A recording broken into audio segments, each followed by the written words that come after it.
December 1963. Sydney hit 44 degrees Celsius. No air conditioning in homes, no bottled water, no weather apps warning you to stay inside. Just you, the heat, and the absolute certainty that you were going to survive it the same way your parents did, and their parents before them. Australian summers in the 1960s weren't just hot, they were a test of endurance that shaped an entire generation. Today we're looking back at what those blazing summers really looked like and why they were completely different from anything we experience now. 1.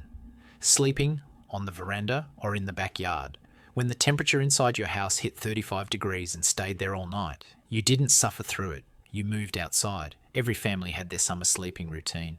Mum would drag mattresses out onto the back veranda. Dad would set up stretchers in the yard. Kids would claim spots under the hill's hoist where there might be a whisper of breeze. You'd lie there in your pyjamas, staring up at the stars, listening to the cicadas screaming in the trees. The concrete was still radiating heat from the day. Sometimes you'd wet a sheet and drape it over yourself. The evaporation would cool you down for maybe 20 minutes before it dried out completely. Your neighbours were doing the exact same thing. You could hear them. Mr. Patterson snoring 3 houses down. The Johnson kids arguing about who got the best spot. Dogs panting in the darkness. Nobody thought twice about it. When it was too hot to sleep inside, you slept outside. Simple as that. You'd wake up at dawn covered in mosquito bites, but at least you'd slept. 2. The Iceman was a summer hero. Not everyone had a proper fridge in the early 60s. Plenty of families still relied on ice chests, and in summer that meant the Iceman was essential. He'd come around 3 times a week instead of the usual 2. His truck loaded with massive blocks of ice, dripping water all down the Ishi street. Kids would swarm that truck like seagulls. He'd chip off pieces with his ice pick and hand them out. You'd suck on that ice like it was gold. The grown-ups would buy extra blocks, one in the ice chest for food. Another one they'd chip up and put in the bath with cold water. Instant plunge pool. Some families would put a block in a tin tub on the back veranda, set up a fan behind it. Poor man's air conditioning.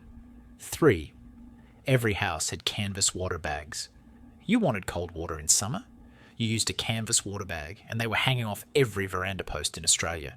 They were made of thick canvas, held maybe 2 gallons of water, and they worked on evaporation. You'd fill them up, hang them in the shade, and the water would seep through the canvas. As it evaporated, it cooled the water inside. The water was never actually cold, lukewarm at best, but compared to water that had been sitting in the tank in 40-degree heat, it was a miracle. You'd cup your hands under the little brass tap at the bottom. The water would pour out, slightly earthy tasting from the canvas. You'd drink straight from your hands, water running down your chin and onto your shirt. Nobody drank water from bottles. The canvas bag was your water source, and it was perfectly normal. Brashung 4.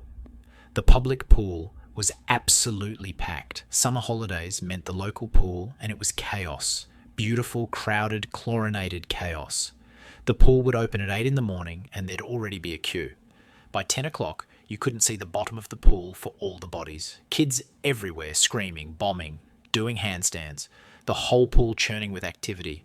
The water was absolutely shocking. Chlorine levels that would probably be illegal now. Your eyes would be red and burning within minutes. But nobody cared. It was wet and it was cooler than the air. You'd stay all day, pack sandwiches, buy an ice block from the canteen, then straight back in the water. Your skin would go wrinkly. Your hair would go green from the chlorine. Your shoulders would burn despite mum telling you to reapply zinc cream. By closing time at 6 o'clock, you could barely walk. Exhausted, sunburned, starving, absolutely content. 5. No air conditioning meant different survival tactics. Air conditioning existed in the 1960s, but it was for businesses, not homes. Maybe a fancy office building or a department store, not your house. So you developed strategies. Windows and doors open on opposite sides of the house, create a cross breeze. Wet towels over the windows. The evaporation would cool the room down slightly. You'd have to re-wet them every hour. The bathroom was the coolest room in the house. Small, tiled, usually on the south side. Families would congregate in there during the worst heat of the day. You'd run a cold bath and just sit in it, reading, listening to the radio, staying in there until your fingers went pruny. The fridge was sacred in summer. You'd open it and just stand there, letting the cold air wash over you. Mum would yell at you for wasting electricity, but you didn't care. 6. Work stopped in the heat. When it hit 40 degrees, things just stopped. Not officially, no government mandate, just common sense. Tradies would start at 5 in the morning to beat the heat. By noon they were done, too dangerous to work. Factories had minimal ventilation. Workers would be soaked in sweat within minutes. Shops would close early. The department stores stayed open because they had air conditioning, but the small shops would shut up by 3 o'clock. School would send kids home early on extreme days. No point keeping them trapped in brick buildings that felt like ovens. People would have a beer at lunch, 2 beers, 3. What else were you going to do? Sit in the pub where it was slightly cooler and wait for the day to end. 7. Fans were your only option. Every home had fans. Multiple fans. Pedestal fans. Ceiling fans. Those little desk. Fans that rattled and shook.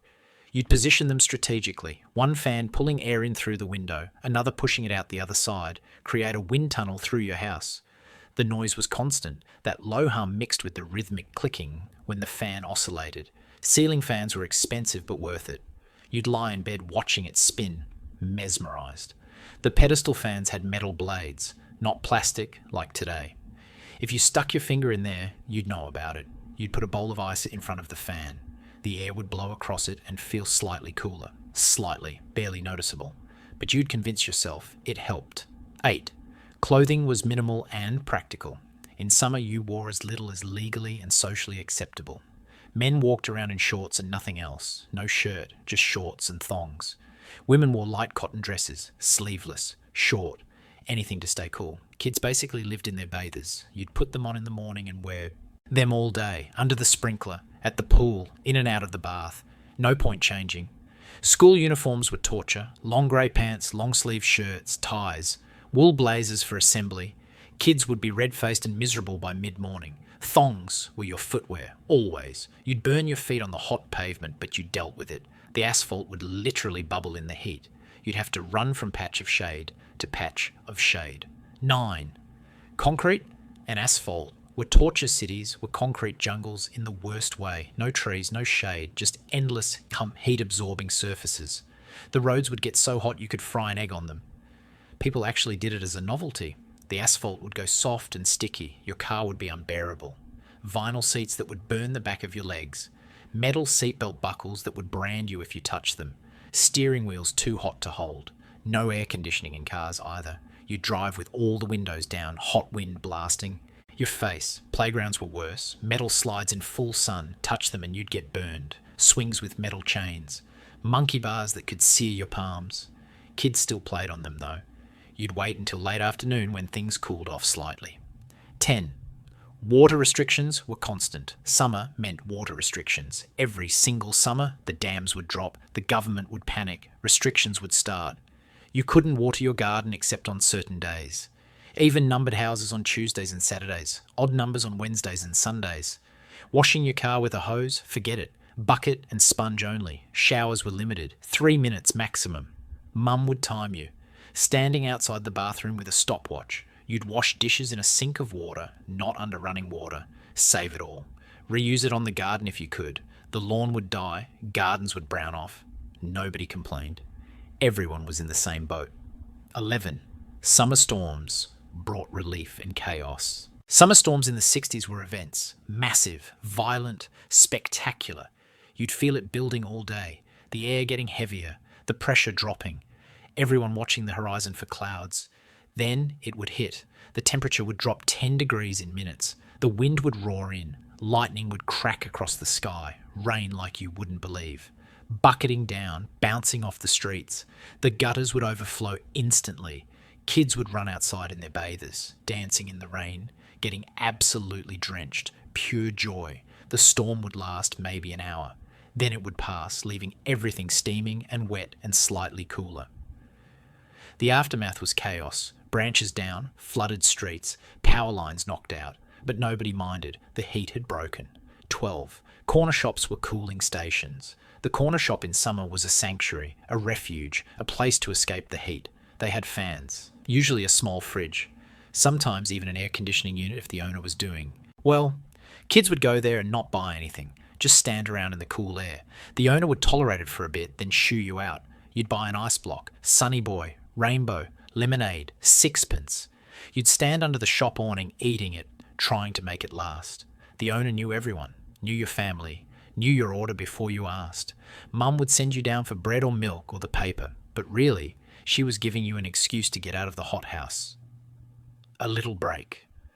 13. Summer was just different. Here's the truth about Australian summers in the 1960s. They were harder, hotter, less comfortable in every possible way. No air conditioning, no bottled water, no weather apps warning you when extreme heat was coming, no cooling centres, no public health advisories. You just endured it. That was life. Summer came, it was hot, you dealt with it. But there was something else too, a sense of shared experience. Everyone was suffering together, everyone had their tricks. Everyone looked out for each other. You knew your neighbours were sleeping outside too. You knew the Iceman would come. You knew the pool would be packed. You knew the routine. Kids today wouldn't survive 1 week of a 1960s summer. The heat would break them. The lack of entertainment, the boredom, the discomfort. But for those who lived through it, those summers made you tough, resilient, adaptable. We've gained so much. Climate control, convenience, comfort. But we've lost something too. That sense of community, that shared struggle, that ability to just cope. We've made life easier, more comfortable, more controlled. Air conditioning in every home, water on demand, technology that warns us when the heat is coming. But ask anyone who lived through those blazing 60s summers and they'll tell you they were hard, but they were real. There was something raw and honest about facing the heat with nothing but ingenuity and determination. We've gained comfort and convenience. We've lost that shared struggle, that sense of community forged in the furnace of an Australian summer. Those summers shaped a generation, made them tougher, more resilient, more resourceful. Which one of these memories hit you hardest? What do you remember most about those scorching Australian summers?